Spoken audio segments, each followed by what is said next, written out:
In a remote corner of northern Tanzania, a landscape so colossal it seems to mock the very idea of a horizon unfolds into infinity.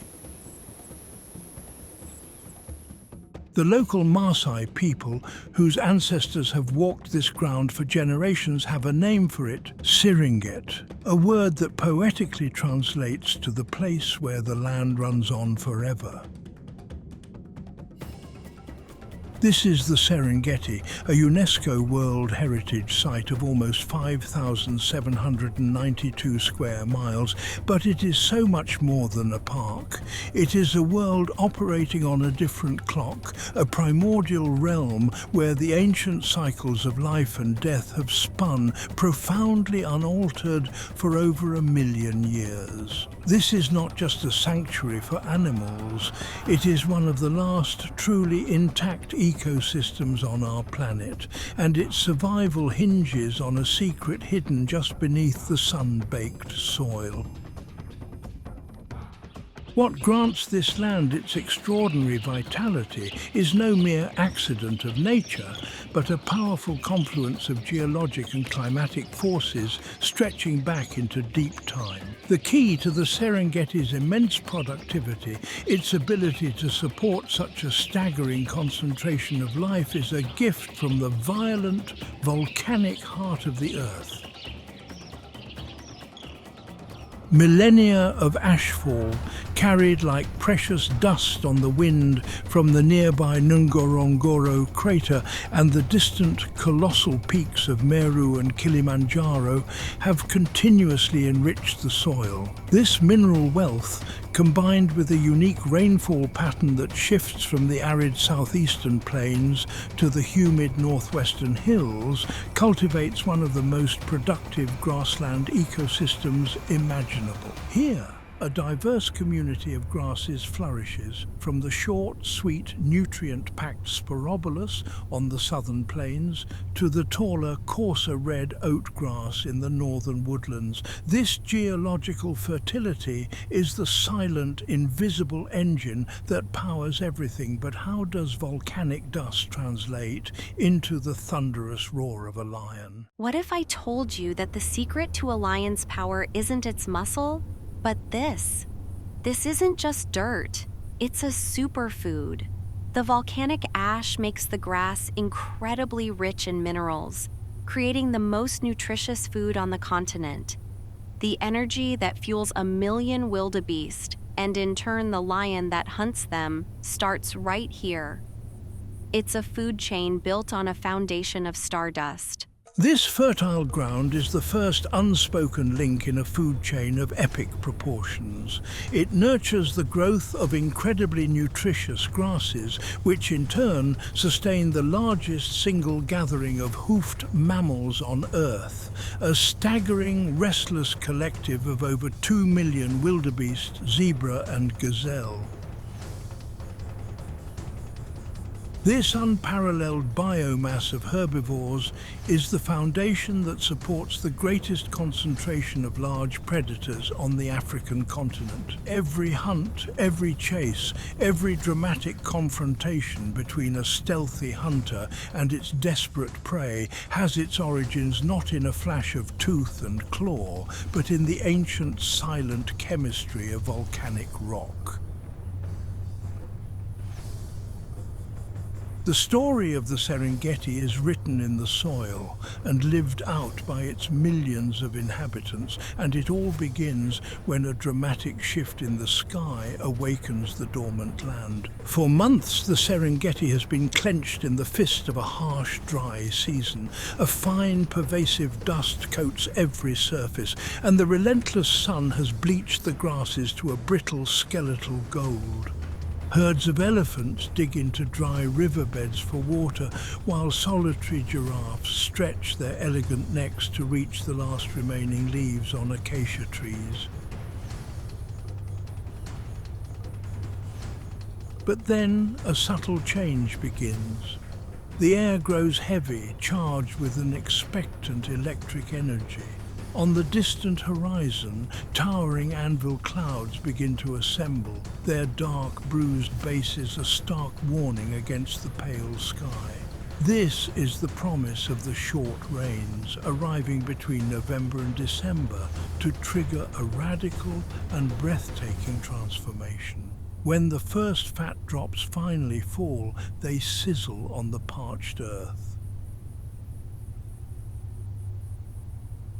The dust that has suffocated the landscape is instantly subdued, and the thirsty ground drinks with an insatiable greed. A world of monochrome ochre is suddenly blushing with a faint, then vibrant emerald green.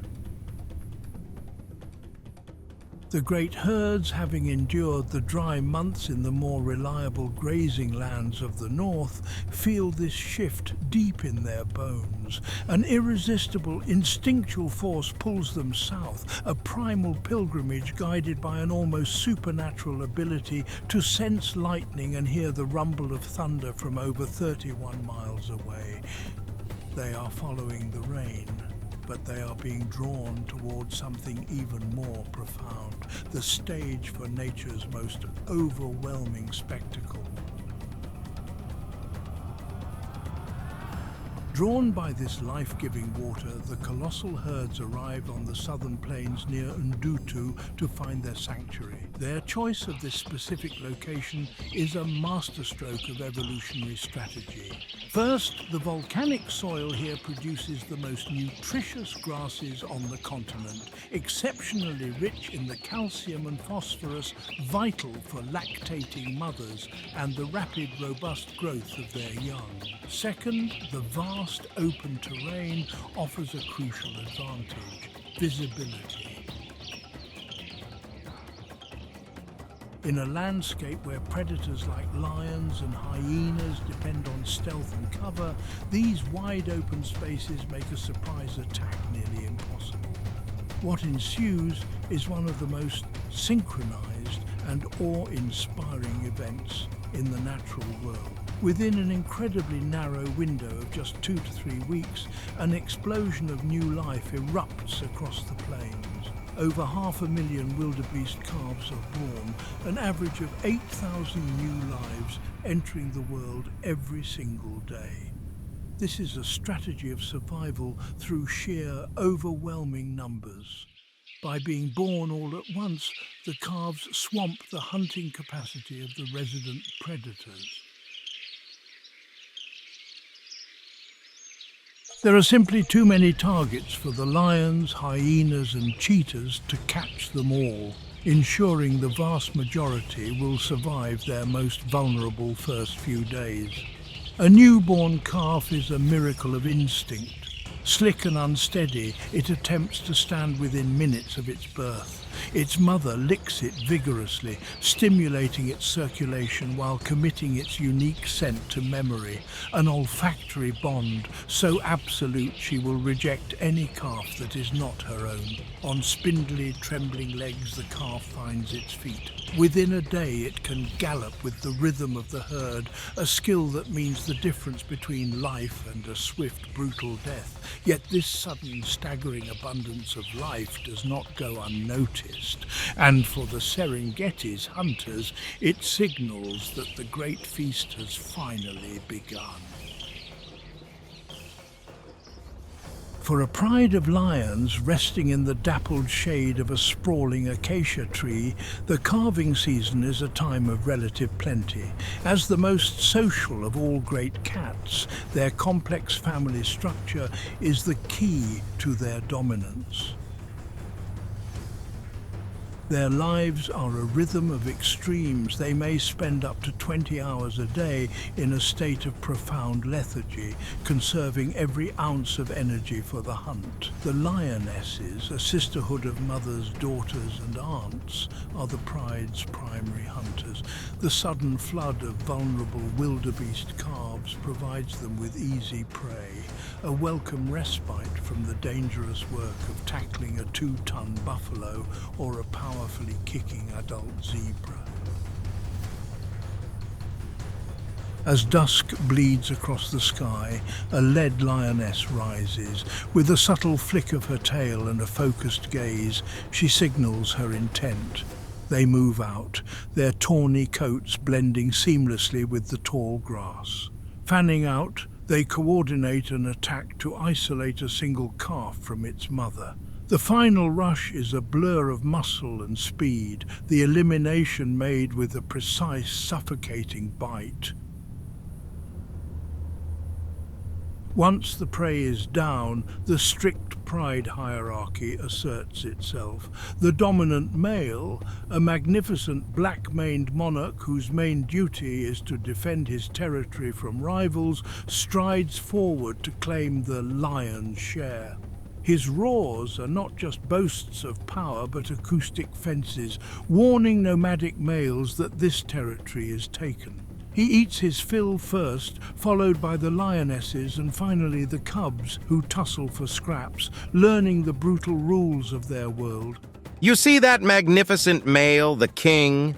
What if the real power in this pride lies somewhere else entirely? He's the symbol, the defender, but the pride's engine is the sisterhood. It's the lionesses' collective knowledge, their cooperative hunting, and their shared maternal care that dictates whether this dynasty thrives or starves. He may wear the crown, but they run the kingdom. But while lions thrive on collective power, this season of abundance presents a far more perilous reality for a solitary hunter who must raise her young in the shadow of these kings. For a mother cheetah, this period of seeming prosperity is paradoxically one of the most treacherous times of her life. Her entire being is the antithesis of the lion. She is a creature built for explosive velocity, not for conflict. Her slender, lightweight frame makes her terribly vulnerable in a landscape patrolled by prides of lions and formidable clans of hyenas. With a new litter of cubs concealed in a den of tall grass, her life becomes an unending exercise in anxiety and vigilance. Forced to hunt during the daylight hours to avoid her more powerful nocturnal competitors, she uses termite mounds as watchtowers, her keen eyes scanning the horizon not just for prey, but for the ever-present danger.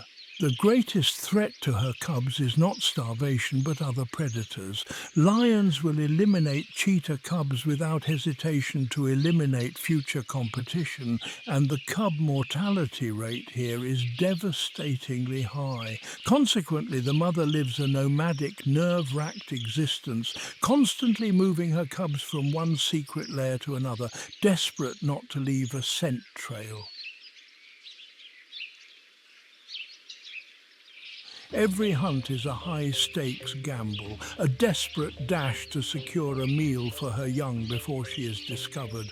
For the cheetah mother, the green season is not a feast, but a relentless test of courage, where the future of her lineage hangs by the most fragile of threads. Lurking in the long grasses and shadowed woodlands is another hunter, often misunderstood but ruthlessly proficient, the spotted hyena. Far from being a mere scavenger, the hyena is the Serengeti's most successful large carnivore. They are organized into large, complex clans ruled by a strict matriarchal hierarchy, with a formidable alpha female leading them all. Their famous whooping laugh is actually a long-distance call used to rally clan members for a hunt or to defend their vast territory. During the calving season, the hyenas are in their element. Hunting primarily at night, they operate with chilling coordination, testing the edges of the wildebeest herds for any sign of weakness. Their stamina is legendary. They are coursing predators, capable of running down their prey over many kilometers. Unlike cats, which eliminate with a suffocating bite, hyenas overwhelm their victims through sheer force and their incredibly powerful jaws, which can crush bone to powder. Their success rate often exceeds that of lions, leading to an ancient and bitter rivalry. The two species are locked in a perpetual struggle for resources, frequently stealing victims from one another in violent, chaotic clashes. A large clan of hyenas can easily drive a small group of lionesses off a carcass, a testament to their power and tenacity. Among this cast of incredible predators, there is one whose strategy relies on a level of selfless cooperation that is almost unique in the animal kingdom. The African wild dog, sometimes called the painted wolf for its kaleidoscopic coat, is a fleeting ghost of the plains. Critically endangered, their presence in the Serengeti is a precious and rare sight. They live in tightly knit packs that function as a single superorganism led by an alpha pair. Their hunts are marvels of teamwork and communication, using bird-like chirps to coordinate their movements as they flush out and pursue gazelles. Their slender bodies are built for endurance, not just speed, but what truly sets them apart is what happens after a successful hunt. The pups are always allowed to eat first, and injured or sick pack members are cared for and fed by their pack mates, a level of altruism rarely seen among carnivores. Their existence here is precarious, threatened by disease and competition from larger predators. Yet for this brief, bountiful season, they too find a window of opportunity, a precious chance to raise their young and continue their tenuous hold on this eternal, unforgiving land. So what makes these painted wolves so different from every other hunter out here?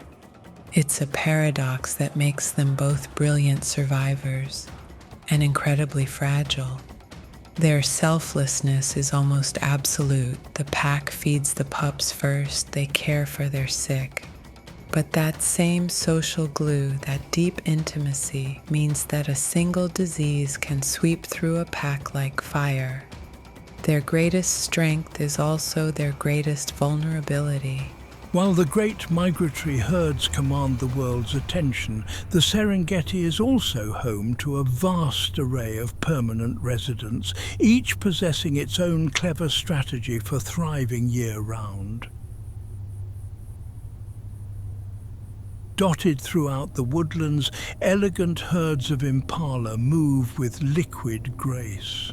These antelopes are versatile feeders, able to switch between grazing on fresh grass and browsing on leaves, an adaptive advantage that allows them to flourish when the landscape changes. During the breeding season, the acacia groves echo with the harsh, repetitive snorts of dominant males as they fiercely defend their territories. Their primary defense against the cheetahs and leopards that haunt these woodlands is an astonishing display of explosive agility. When threatened, they erupt into the air in high, unpredictable arcs, a chaotic ballet designed to utterly confuse a pursuing predator. In the taller grasslands, you will find the topi, a large, handsome antelope with a distinctive purplish sheen on its coat like oiled leather. Topi are highly social creatures, and you will often see a lone individual standing as a stoic sentinel atop a towering termite mound, its elevated position granting a commanding view of the surroundings. This behavior makes them a reliable indicator of security, and other grazing animals like warthogs and zebra often take comfort in their calm presence. As pure grazers, the green season is their time to build the crucial fat reserves needed to endure the lean months ahead. But even they are dwarfed by the most colossal of their kind, the giant eland, a more elusive and powerful resident. These shy behemoths roam in small herds. Their magnificent spiral horns a formidable defense. Unlike most other bovids, they are prodigious jumpers, capable of effortlessly clearing obstacles over 2 meters high, a surprising feat of grace for such a massive animal. Not all residents, however, can afford to stray so far from the lifeblood of the plains, especially when the dry season looms. Near the life-sustaining watercourses and marshes, the shaggy-coated waterbuck is a common sight. As its name implies, it is tethered to water, which it uses as an immediate refuge from predators. A greasy, waterproof secretion covers its coarse fur, giving it a distinctive musky odour that is rumoured to be unpalatable to some hunters, though the lions and hyenas of the Serengeti will readily prey upon them when the opportunity arises. While the resident herbivores thrive, the green season triggers a population boom at every level of the ecosystem, a cacophony of life that rises from the soil to the sky. The air vibrates with the calls of birds.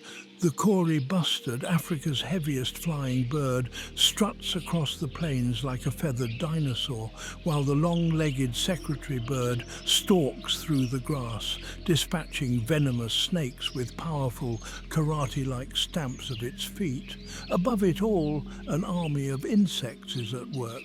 Towering termite mounds, like earthen cathedrals, house millions of tiny engineers that aerate the soil.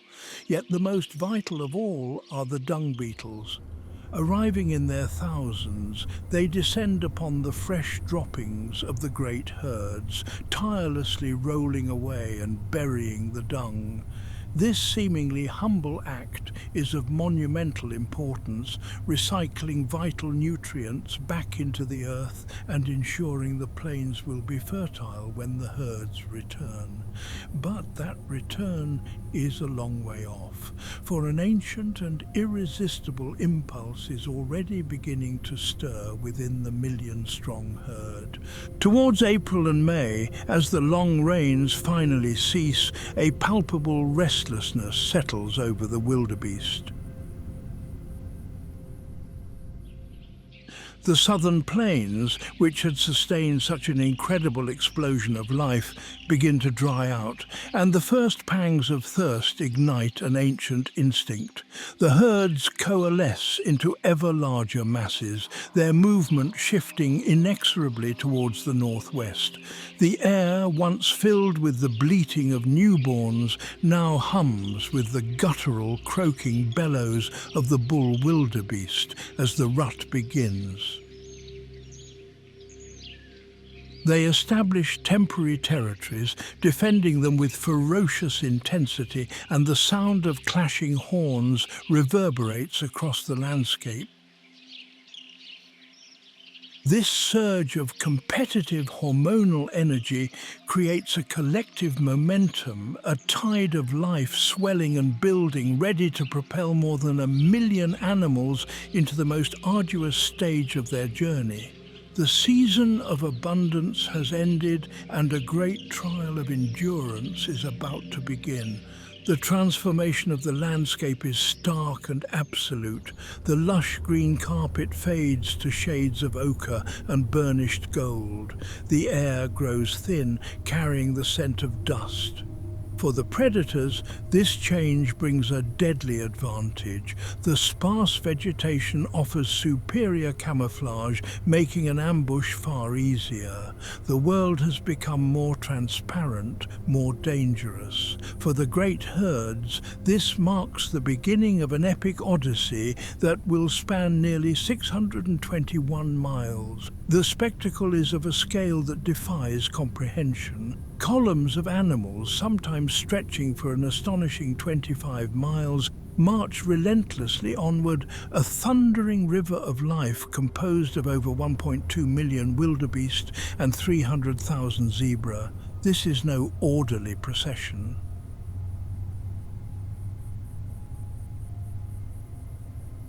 The migration is a fluid, sometimes chaotic phenomenon, driven by a collective intelligence, a desperate, ceaseless search for water and fresh grazing. In this chaos, the symbiotic relationship between wildebeest and zebra is critical. The zebra often lead, their digestive systems better equipped to handle the tougher grasses, effectively mowing them down to expose the shorter, more nutritious shoots preferred by the wildebeest. Every step on this long march is a gamble against thirst and exhaustion, but the greatest dangers are not the elements, but the formidable obstacles that lie directly in their path.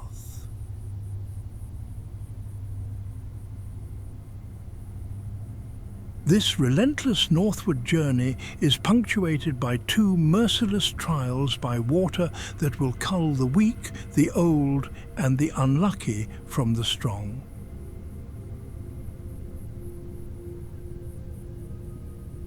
First is the Grumeti River, but further north an even greater challenge awaits, the Mara River. It is wider, deeper, and more treacherous, a final barrier they must cross to reach the life-sustaining pastures of Kenya's Maasai Mara.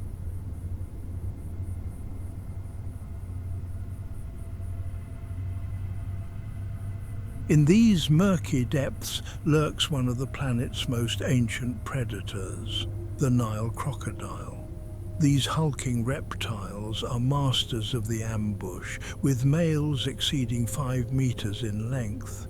Their metabolism is so slow they can wait a full year for this feast. Their jaws, capable of snapping shut with incredible force, are designed not to tear but to grip a struggling victim with an inescapable crushing pressure.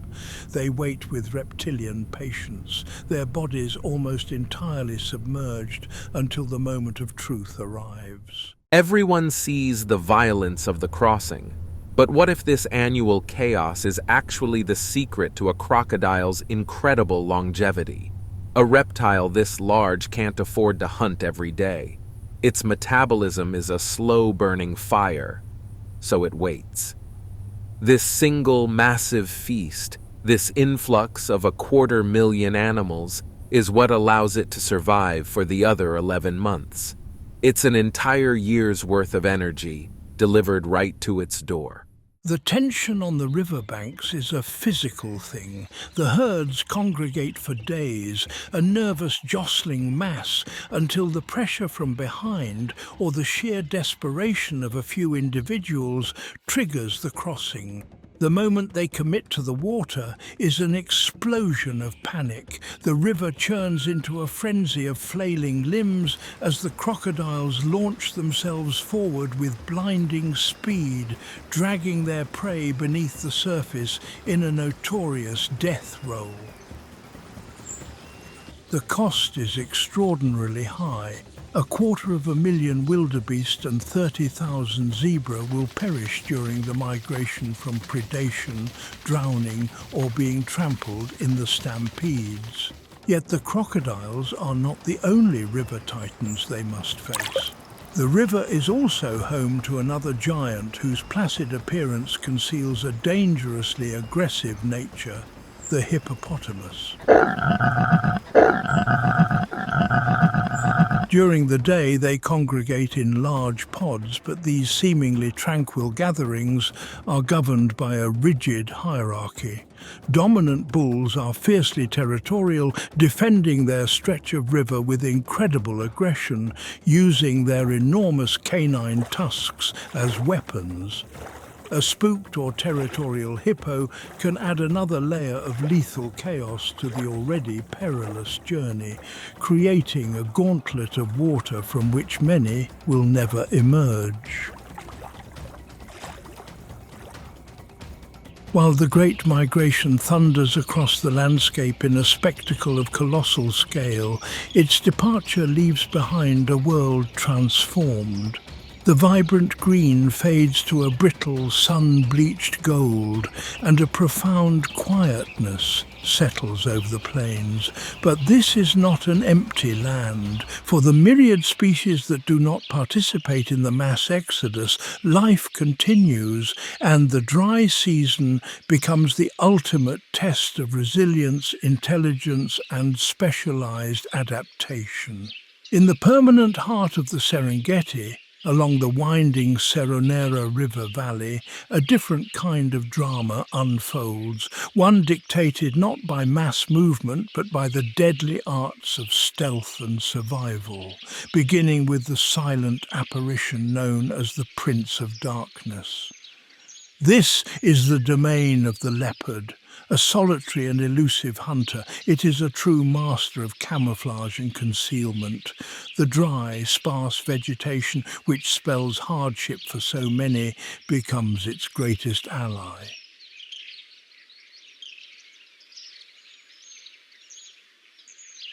Its magnificent spotted coat, a mosaic of rosettes and shadows, allows it to dissolve into the dappled light beneath a thorn tree or the textured bark of a fever tree, making it seem as though it can materialize from nowhere.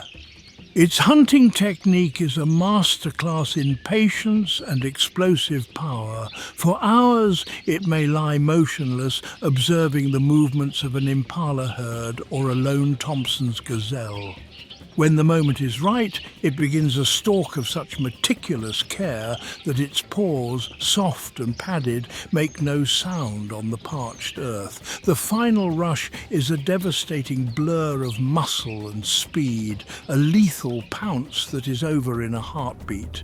After a successful hunt, it performs a feat that solidifies its legendary status. Using its incredible strength, pound for pound, it is the most powerful of the great cats. It will hoist a carcass, sometimes heavier than its own body, into the high branches of a kigelia or sausage tree. This is no display of pride. It is a vital survival strategy, a way to secure its hard-won meal from the relentless competition of the lion prides and hyena clans that would otherwise rob it of its prize. In these same riverine woodlands, a family of elephants moves with a calm, unhurried purpose that seems to defy the harshness of the season. The group is a matriarchy, a complex social unit led by the oldest and most experienced female. She is more than just a leader. She is the living repository of the herd's collective memory, a vital knowledge bank containing the precise locations of hidden water sources passed down through generations, knowledge that is the key to their survival during the height of the drought. Their intelligence is profound, their social bonds incredibly complex, evident in the way they nurture their young and mourn their dead. They communicate over vast distances using low-frequency rumbles or infrasound vibrations that travel through the ground and are completely inaudible to the human ear. During the dry season, they become benevolent ecosystem engineers. Using their powerful tusks and feet, they dig into the sandy beds of ephemeral rivers to tap into subterranean water, creating wells that will quench the thirst of countless other animals, from baboons and warthogs to birds and insects, long after the gentle giants have moved on. They are the architects of survival, their actions sustaining a world far beyond their own family unit. Meanwhile, out on the vast plains dotted with iconic acacia trees, a small group of giraffes browses with an air of serene detachment. Their extraordinary height, a marvel of evolutionary engineering, grants them exclusive access to a food source far beyond the reach of nearly all other herbivores. They feast on the leaves of acacia trees, which are fiercely protected by a fortress of vicious thorns. Their long, prehensile tongues, tough and dexterous, are perfectly adapted to navigate this thorny defense. But their height does more than just provide food. It transforms them into the natural sentinels of the savannah. Their lofty vantage point allows them to spot the subtle flicker of a lion's tail in the grass or the stealthy approach of a cheetah from a great distance. A giraffe's posture of high alert, its body rigid, its gaze fixed intently on the horizon, is a clear and unambiguous signal of danger that other, more vulnerable species like zebra and wildebeest have learned to interpret and trust. The males, known as bulls, engage in a unique and violent form of combat called necking, using their heads and immensely powerful necks as living clubs to establish dominance and breeding rights. A kick from a giraffe's powerful legs can crush a lion's skull, a formidable defense that even the king of beasts is wary of testing. In the sun-scorched heart of the Serengeti, where the Great Migration has moved on and a profound stillness settles over the plains, life persists in a more concentrated, intense form. Here, among the resident megafauna, survival is a contest of raw power and ancient strategy. One of the most formidable and imposing of these residents is the Cape buffalo. Huge, powerful, and notoriously unpredictable, they are the black-clad titans of the savannah, often found in massive herds that can number in the thousands, a dark, moving sea of muscle and horn against the golden grass. The air around them is thick with their scent, a mixture of earth and hide, and the sound of their presence is a low, continuous rumble of grunts, the tearing of grass, and the percussive thud of 1,000 heavy hooves on parched earth. As bulk grazers, they are living engines of consumption, requiring vast quantities of forage and remaining heavily dependent on daily access to water. This reliance restricts their range during the dry season, concentrating them near the few remaining rivers and muddy waterholes, their hides often caked in a thick protective layer of daga mud. Their primary defense is their overwhelming strength in numbers, a collective consciousness forged in the face of constant threat. When threatened by a pride of lions, their only significant natural predator, a buffalo herd will execute a remarkable defensive strategy born of instinct and experience. They form a formidable, impenetrable front, a living wall of sharp horns and immense 2,000-pound bodies. The most powerful bulls, their heavy horns fused into a solid helmet-like boss, face the threat head-on, their gaze a mixture of belligerence and cold calculation. They are known to mob predators, cooperatively charging with the force of a locomotive, sometimes goring and trampling lions that dare to attack them. Many a lion has been fatally wounded by a horn or had its bones shattered by a vengeful stampede, yet for all the safety of the herd, there are those who walk alone. An old bull, past his prime and separated from the safety of the group, is considered by many to be one of the most dangerous animals in Africa. His aggression, no longer tempered by herd dynamics, is fueled by experience and solitude, and his unpredictable rages are the stuff of legend. Their reputation is well earned. They are a vital food source for the Serengeti's lions, but every single hunt is a life-threatening, high-stakes gamble for the pride, a brutal negotiation written in tooth, claw, and horn.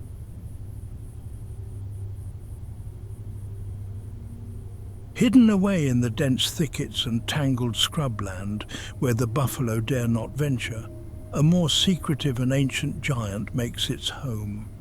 The black rhinoceros is a relic from a bygone era, a solitary browser that seems to have lumbered out of a prehistoric dream. Its entire being is an anachronism, a testament to a world that existed long before the savanna took its modern form. It moves with a surprising quietness for its size, feeding on a specialized diet of leaves, twigs and shrubs, which it plucks with a dexterous, prehensile upper lip.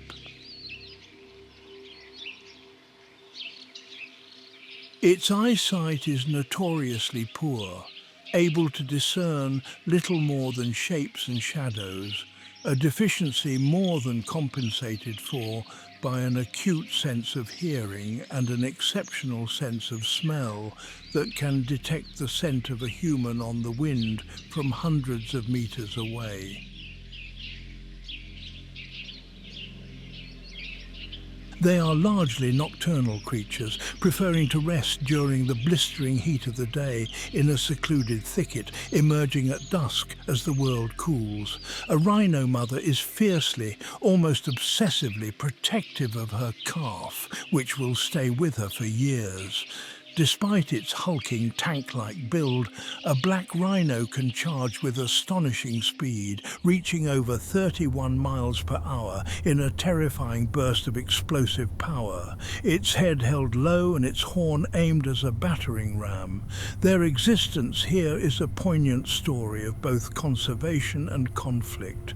Having been decimated by decades of relentless poaching for their horns, which are erroneously believed to hold medicinal properties in some cultures, they are critically endangered.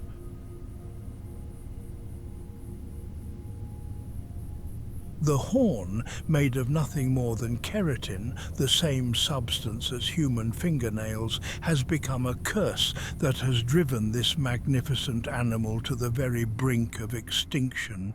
The Serengeti represents one of their last true strongholds, a sanctuary where dedicated rangers work tirelessly in a silent, often dangerous battle to protect them from the constant threat of human greed. These rangers patrol vast territories on foot, facing armed poachers and the inherent dangers of the bush, all in a fight to keep this magnificent creature from vanishing from the earth forever. In this exposed world, where an animal that has survived for millions of years is threatened by modern ignorance, the relationship between these residents and their hunters becomes a raw, relentless negotiation governed by an invisible but powerful force.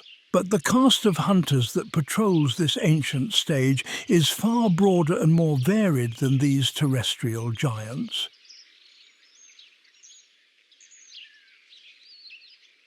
Beyond the headline acts of lion, leopard and hyena, whose dramas of power and territory dominate the narrative of the plains, a parallel world of predation unfolds daily. This is a secret and perpetual war waged in the sky, in the long grass, and even beneath the earth itself. This is the domain of the specialists, the assassins, whose unique evolutionary adaptations have carved them a specific niche in this brutally competitive world. Their hunting methods are not always about brute strength. They are about precision, ingenuity, and sometimes senses that border on the supernatural. Their stories, often overlooked in the shadow of the great cats, are no less dramatic, and their lives are a testament to the sheer diversity of survival strategies that the Serengeti supports. To truly understand this ecosystem is to look beyond the obvious, to appreciate the quiet stalk of the serval, the venomous duel of the secretary bird, or the collective intelligence of the wild dog pack. To find the first of these assassins, however, one must look not to the grass where danger is expected, but to the endless blue emptiness above, a vast vertical savanna where a silent shadow holds the power of life and death in its grip.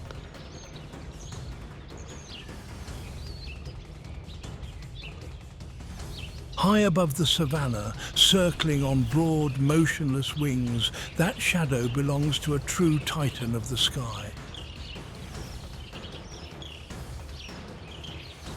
This is the martial eagle, the largest and most powerful eagle in all of Africa. With a wingspan that can exceed 2.5 meters, it is an apex predator of the air, a feathered hunter of such formidable prowess that it can instill fear in animals many times its own weight. From its vantage point, soaring 0.62 miles or more above the ground, the world unfolds below like a living map. Its eyesight, a biological marvel, is estimated to be up to 8 times more powerful than that of a human.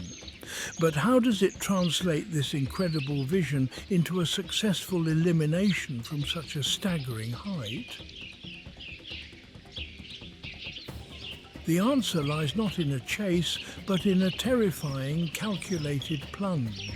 Having locked onto its target, it folds its wings and enters a controlled, silent stoop, a dark shape plummeting from the heavens at immense speed. The final moments of its attack are a spectacle of aerodynamic precision and raw power. Just before impact, it swings its bright yellow, heavily taloned feet forward, the 4 black talons on each foot spread like grappling hooks. These are its primary weapons. The rear talon, or hallux, is particularly long and sharp, capable of piercing flesh and bone. The strike is executed with such concussive force that it can eliminate its prey outright, breaking the spine of a young impala or crushing the skull of a guinea fowl in an instant.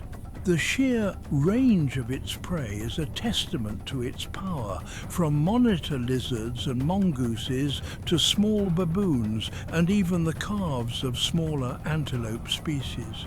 Its prize is won, but now, vulnerable on the ground, a new and perhaps more dangerous battle is about to begin. The eagle must work quickly, using its powerful hooked beak to tear its meal apart, always scanning the horizon for the approach of the lions or hyenas it must now compete with.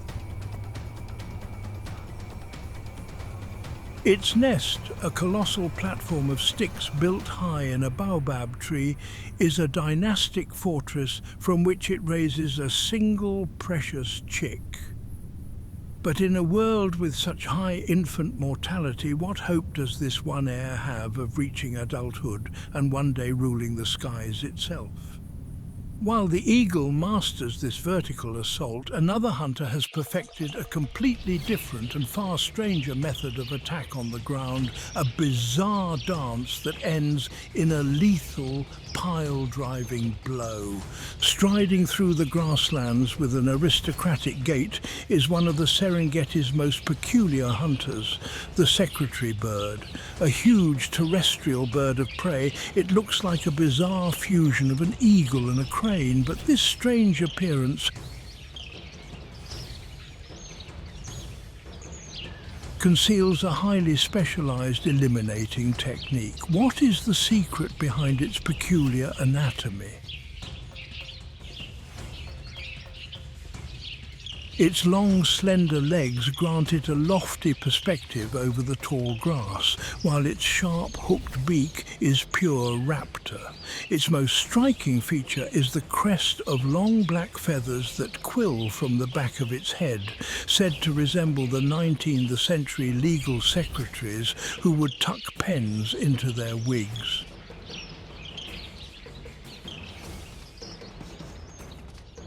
But there is nothing clerical about its purpose here. This bird is a master snake eater. It faces down Africa's deadliest reptiles, creatures that can eliminate a buffalo. How can a bird, armed with only its feet, possibly hope to win such a dangerous duel? When it locates a snake, its leisurely stroll becomes a tense, calculated dance of death. The bird uses its large wings as a shield and a distraction, fanning them out to confuse the snake, while its thick leg scales offer a degree of protection.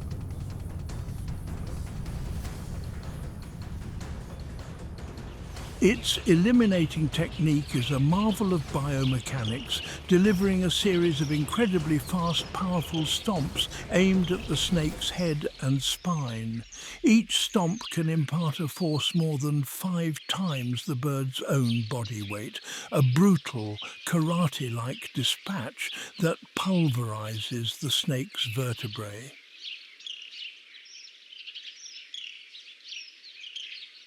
Once its victim is dead, the secretary bird will often toss it into the air several times before swallowing it whole.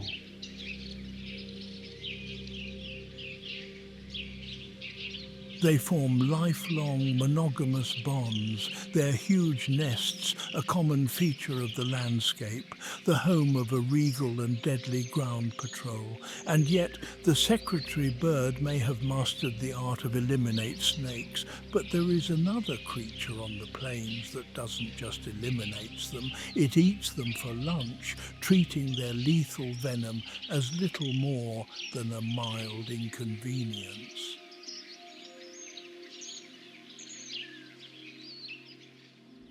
In a land of giants, perhaps the most feared hunter of all, pound for pound, is a creature of modest size but legendary ferocity, the honey badger.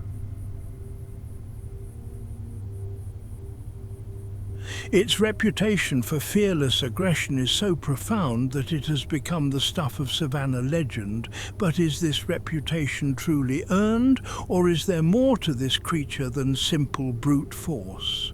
The honey badger's entire being is engineered for conflict. It possesses a thick, rubbery hide so loose that if caught in the jaws of a lion, it can twist around within its own skin and viciously attack its assailant's face. This skin can also withstand bee stings, porcupine quills, and even the bites of venomous snakes.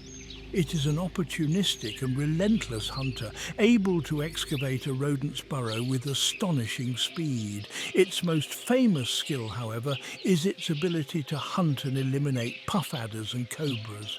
It appears to have a high degree of immunity to their venom, and even if bitten, it will often lie in a temporary coma-like state for a few hours before recovering and finishing its meal.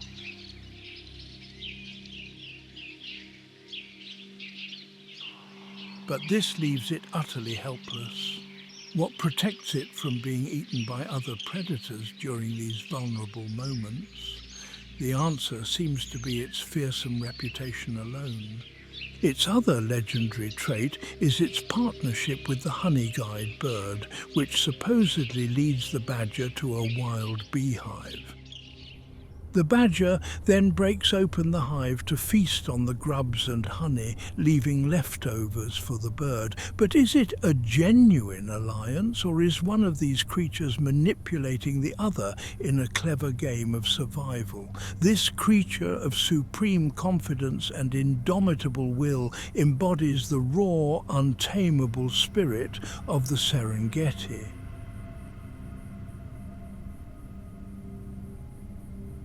While the badger relies on this sheer force of will, the next pair of hunters depend on something far more refined, senses so acute they verge on the supernatural. Beneath the notice of the great prides, another more subtle feline hunt is constantly in progress. The most elegant of these specialists is the serval, a cat that seems to be built entirely of legs and ears, a strange and delicate design for a predator.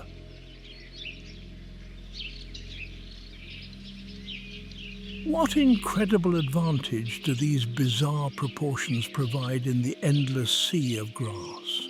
Its slender body is perched atop the longest legs of any cat relative to its size, allowing it to see over the vegetation. Its most remarkable features, however, are its enormous satellite dish ears, which can rotate independently, acting as a hypersensitive acoustic location system. The serval hunts by sound more than sight, listening with intense concentration for the faintest rustle of a mouse. Once it has pinpointed its prey, it executes a high, arching pounce, launching itself into the air and landing with its front paws, stunning its victim with incredible precision. Its cousin, the caracal, is a more powerful hunter of the drier woodlands. Its identity is unmistakable, thanks to the long black tufts of hair on the tips of its ears. For generations, their purpose has been debated, a secret the caracal keeps to itself. The caracal's true genius lies in its astonishing acrobatic ability. Its powerful hind legs can launch it more than 3 meters straight up into the air from a standstill. A skill that allows it to hunt in a dimension other cats can only dream of, the air itself. A caracal will flush a flock of guinea fowl and, with a display of unbelievable agility, leap into their midst, swatting multiple birds out of the sky.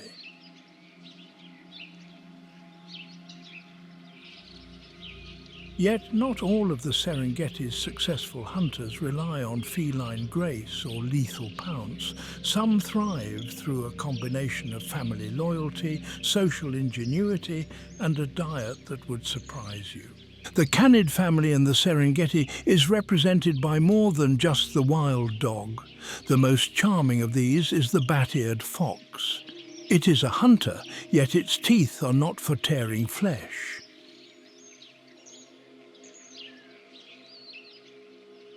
It is a fox, yet its primary prey is not a rabbit or a bird. What then does this enigmatic creature hunt with its enormous radar-like ears?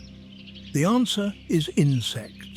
The bat-eared fox is primarily an insectivore, its diet consisting of termites, dung beetles and their larvae. It hunts by wandering slowly, its head bowed low, its huge ears scanning the ground like a sonic detector. Once it locates a food source, it digs furiously, snatching up insects with rapid bites. They are gentle, highly social creatures whose existence is tied to the great herbivore herds, as the dung and disturbed soil left in the wake of the migration create a paradise for the insects on which they depend. A far more conspicuous resident is the black-backed jackal.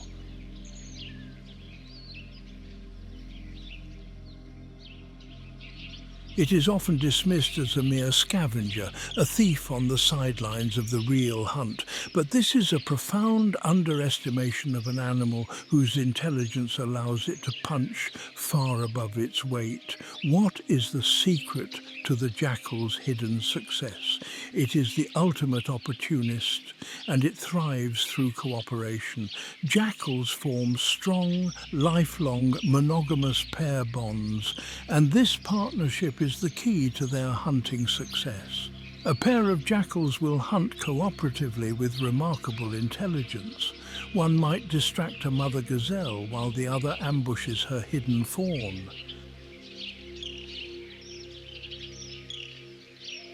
Their yapping calls are one of the most characteristic sounds of the African night, the voice of an animal that proves that in the Serengeti, success can be defined as much by cunning and family loyalty as it is by brute strength.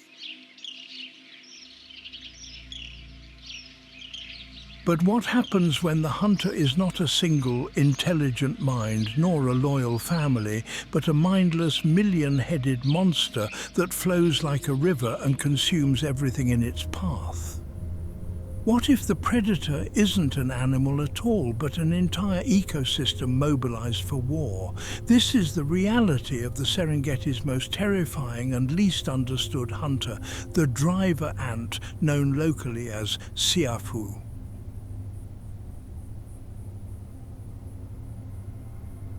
To witness their passage is to see the savanna's laws of single combat and individual strategy dissolve into a horrifying tide of collective unstoppable hunger. It is an army of millions, but it has no general. It has a single voracious appetite, but no central brain. How can such a creature possibly exist, let alone hunt with such terrifying efficiency?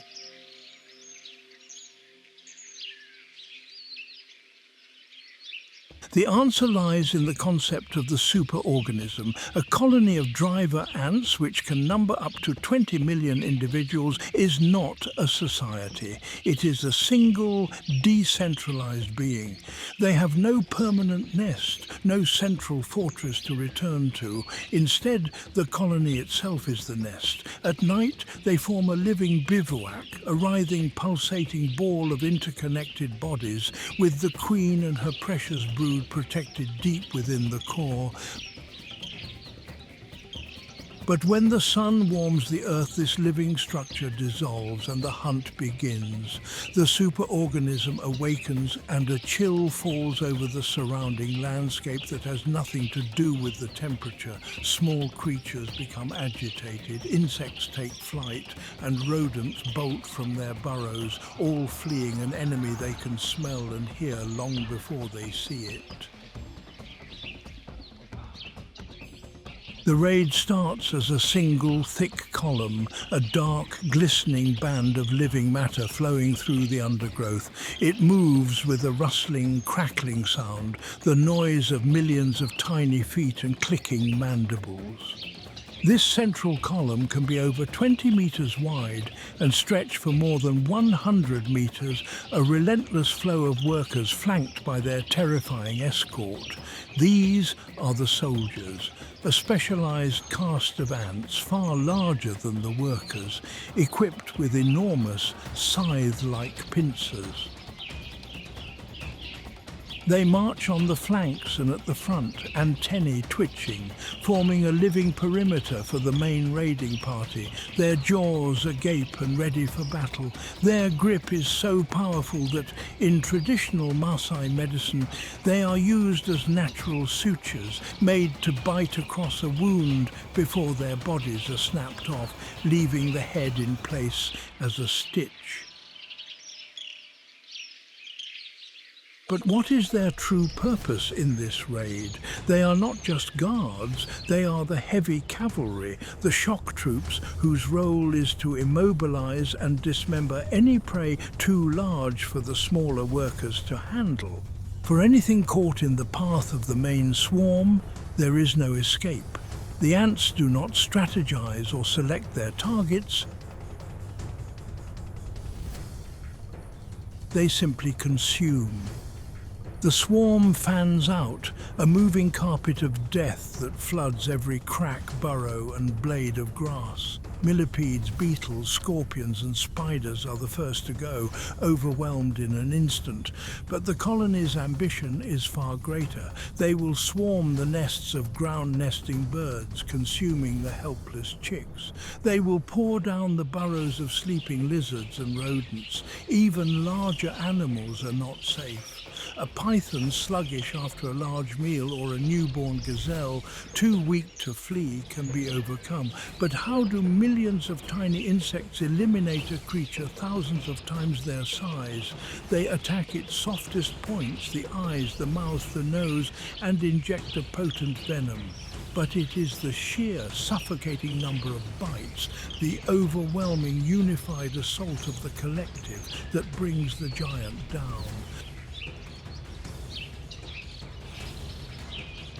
The soldiers then move in, their powerful jaws slicing through skin and sinew, dismantling the carcass so the workers can carry the pieces back to the ever-moving bivouac. They are a force of primal destruction, leaving a seemingly barren path in their wake. Yet, like wildfire, their role in this ecosystem is more complex than it appears. As they sweep through an area, they perform a vital, if brutal, act of sanitation. They cleanse the forest floor of everything, clearing out parasites like ticks, flushing out pests, and removing carcasses that might otherwise spread disease. They are a reset button for the undergrowth, a terrifying but essential force of renewal. To watch them is to be reminded that in the Serengeti, the rules of survival are endlessly diverse. There is room for the lone, patient leopard in his tree, for the cooperative family of jackals on the plains, and even for this, a blind, decentralized consciousness that hunts not with sight or cunning, but with the unyielding mathematical certainty of overwhelming numbers. This force is often called the ecology of fear, a constant, nuanced assessment of risk that shapes the very landscape. Survival becomes a game of infinitesimal calculations, where success is measured not just in speed or strength, but in sophisticated strategy. We observe a scene that appears deceptively peaceful. A mixed herd of zebra and wildebeest grazes with a semblance of calm, only a few hundred meters from a pride of lions slumbering in the shade. This is not ignorance, it is a precise and vital energy calculation. To bolt in a panicked stampede at every sight of a predator would be a catastrophic waste of precious energy. So they maintain a fragile truce, but the atmosphere can shatter in an instant. It begins with a subtle shift, a ripple of muscle along a lioness's flank as she rises. Instantly the peace dissolves. A wave of tension ripples through the herd. 1,000 heads are now erect, 1,000 pairs of eyes and ears trained on the impending threat. Their multi-layered defense system is now fully activated. The first line is collective vigilance. The zebras, with their keen eyesight, detect movement, while the wildebeest, with their exceptional hearing and smell, detect sound and scent. Together, they create a formidable early warning system. As the lions begin to move, the herd drifts into wide open plains, trading richer grazing for the priceless advantage of visibility. Ultimately, their greatest security lies in the dilution effect, the simple statistical reality that in a huge group, the odds of any single individual being chosen as the target are dramatically reduced. The dizzying pattern of a moving zebra herd is also theorized to create a motion dazzle effect, an optical illusion making it incredibly difficult for a charging predator to judge the speed and trajectory of a single animal. This ceaseless cycle of life and death, however, leaves a constant trail of mortality. How does an ecosystem of this scale avoid being overcome by decay? The answer lies with the ecosystem's essential and efficient clean-up crew. Far from being mere opportunists, these scavengers are the vital sanitation workers who maintain the health of the entire Serengeti. The most formidable member of this crew is the spotted hyena. Their reputation as simple scavengers is profoundly misleading. They are incredibly powerful hunters, yet their most crucial ecological role is that of the savannah's undertaker. Equipped with immensely powerful jaws capable of crushing the largest buffalo bones and a stomach containing extraordinarily potent acid, they can consume and digest carcasses in advanced states of decomposition, neutralizing pathogens like anthrax that would be lethal to almost any other animal. They leave almost nothing behind. From the skies above, another team of specialists keeps a constant vigil. Vultures are obligate scavengers whose role is utterly irreplaceable. Soaring on thermal updrafts, their exceptional eyesight allows them to spot a carcass from kilometers away. A complex hierarchy exists at a lethal site. The imposing lappet-faced vulture with its powerful hooked beak often acts as the can opener, tearing through tough hide to open the way for the numerous Ruppel's griffins and white-backed vultures which plunge their long bare necks deep into the carcass.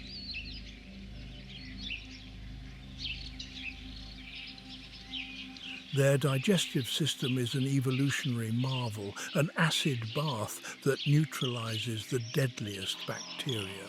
Completing this team is the black-backed jackal. Often seen in monogamous pairs, they are consummate opportunists. At a carcass, they are nimble and quick, darting in to steal scraps from under the noses of their larger competitors. Together, these creatures form an indispensable sanitation network, fighting an unseen but constant battle against disease, and ensuring that the nutrients locked within the dead are swiftly returned to the volcanic soil that started this entire story, ready to fuel the next cycle of life. So the plains are cleaned by claw and beak, the nutrients returned to the ancient volcanic soil, ready for a renewal that seems impossible under the punishing brassy sky.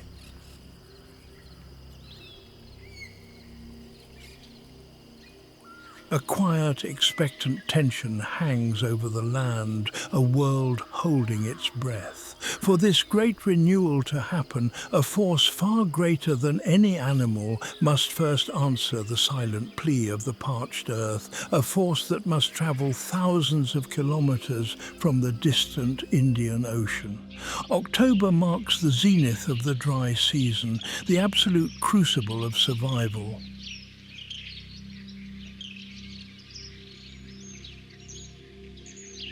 The Serengeti plains are baked to a brittle yellow straw under a relentless, unforgiving sun. The air is thick with a fine dust that coats everything, and shimmering heat mirages dance on the horizon, creating illusions of water where there is only cracked, desperate earth.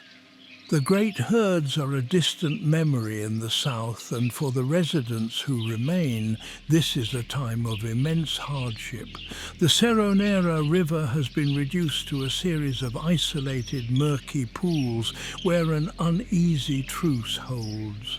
Elegant giraffes, their movements slow and deliberate to conserve energy, splay their legs in awkward vulnerability to drink alongside hulking Cape buffalo, their ribs beginning to show beneath their thick hides. A profound lethargy settles over the predators. The lion prides spend nearly all their time in the shade of the few remaining leafy trees, their panting breaths shallow.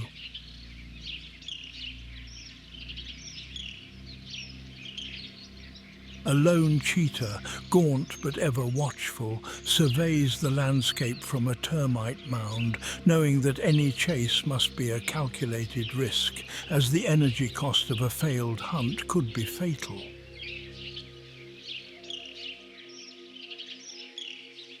In the muddy remnants of the Grumeti River, colossal Nile crocodiles lie in a state of torpor, their metabolism slowed to a crawl, patiently waiting for the feast they know will eventually return. The land is in suspended animation, waiting for deliverance. Then, on the far eastern horizon, a change begins. It starts not as a sight, but as a subtle shift in the wind, a current of air carrying a different humidity, a different promise. With it comes the distinct earthy scent of rain falling on dry ground, petrichor, the deep perfume of the thirsty earth finally receiving a drop of water. Clouds, a deeper shade of bruised grey than any seen for months, begin to gather, building into colossal anvil-shaped thunderheads that seem to scrape the roof of the sky. The eventual eruption of a thunderstorm over the Serengeti is one of nature's most powerful and dramatic spectacles. Jagged forks of lightning, brilliant and terrifying, illuminate the entire landscape for a split second, followed by a rolling, concussive thunder that seems to shake the very foundations of the land. The short rains of November finally arrive, not as a gentle shower, but as powerful, life-giving downpours that drench the landscape, wash the dust from the air, and awaken the dormant life within the soil. The first drops hiss as they hit the hot ground, and within minutes the deluge turns the cracked earth to thick mud. This is the unmistakable signal, a trumpet call carried on the wind for the great herds in the north to finally turn south and begin the long journey home. Having spent the past few months grazing in the relative sanctuary of Kenya's Masai Mara, the herds are now driven by the same ancient instinct that led them north months earlier. Their return is a mirror image of their departure, another colossal leg in their perpetual circular pilgrimage. Their route takes them through the Lobo area in the northern Serengeti, a rugged and less visited region of the park, characterized by rolling hills, ancient granite kopjes, and sprawling acacia woodlands. The migration here has a different character. It is not the frantic, desperate race against thirst that defined their northbound journey, nor is it the panicked chaos of the river crossings. Instead, it is a slower, more gradual dispersal, a calmer and more confident homecoming. The splintered family groups of zebra, each led by a dominant stallion, begin to find each other and merge once more. The sound of their passage is a contented rumble, not a panicked stampede. By late November and through December, the first columns of wildebeest and zebra begin to spill back onto the southern short grass plains, the very place their journey began. They arrive to find a landscape transformed, reborn. The barren, dusty flats they fled months ago are now covered in a vibrant, impossibly lush carpet of new green grass. This is the payoff, the ultimate reward promised by that ancient volcanic soil, which now soaked by the rains has produced the most nutritious grazing on the entire continent. The Great Circle, a journey of 1,000 kilometers fraught with peril and hardship, is finally complete. They have returned to their birthplace, the cradle of their species, ready to tap into the renewed abundance of the land and begin the sacred cycle of life once more. The plains, once cleaned by the scavengers and now replenished by the rains, are set for the final act, where the great circle of life proves it is poised to begin anew. We return to where our story began, on the southern plains, now a vast waving sea of green shimmering under a benevolent African sun. The great herds have come home. Their immense presence is a constant low hum that vibrates in the air, the sound of millions of animals contentedly grazing, their journey's end marked by this moment of profound peace and plenty. The air is filled with life. Migratory birds have arrived from as far away as Europe and Asia. Elegant white storks patrol the grasslands for insects, and flocks of swallows perform dazzling aerobatics in the clear air. The resident animals, like the Thompsons and Grant's gazelles, are sleek and healthy, their own young frolicking in the safety of the herd.